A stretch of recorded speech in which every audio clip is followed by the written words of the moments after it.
ఊర్ల మీద పడి అధికారులు బ్యాంకర్లు రైతుల్ని వేధిస్తున్నారో వారి మీద వెంటనే చర్యలు తీసుకోండి. మీరు ఇచ్చిన మాట ప్రకారంగా 2 లక్షల రుణమాఫీని తక్షణమే ప్రకటించాలి. లేదంటే మాత్రం రేపు రైతులు పార్లమెంట్ ఎన్నికల్లో మీకు కర్రుగాల్చి వాత పెట్టేది కూడా ఖాయం. ఈ సందర్భంగా రైతు సోదరులకు కూడా విజ్ఞప్తి చేస్తున్నాం, మీరెవ్వరు కూడా అప్పులు కట్టద్దు. మీకు అండగా బీఆర్ఎస్ పార్టీ ఉంటుంది. మీరేమీ భయపడకండి. మీకు అలాంటి పరిస్థితి వస్తే ఎక్కడైనా బ్యాంక్ అధికారులు మిమ్మల్ని వేధిస్తే మా పార్టీ నాయకుల దృష్టికి తీసుకురండి. మేమందరం వచ్చి మీకు అండగా ఉంటాం. ఈ కాంగ్రెస్ ప్రభుత్వం మెడలు వంచి అసెంబ్లీలో పోరాడి అవసరమైతే ఎంత దూరమైన కొట్లాడతాం.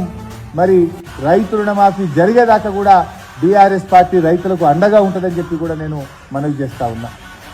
అవసరమైతే ఈ ప్రభుత్వం ముందుకు దిగిరాకపోతే, ఈ ప్రభుత్వం స్పందించకపోతే రాష్ట్రంలోని లక్షలాది మంది రైతులతో సెక్రటరియట్ ముట్టడించడానికి కూడా బీఆర్ఎస్ పార్టీ వెనుకాడదని చెప్పి కూడా నేను హెచ్చరిస్తా ఉన్నా.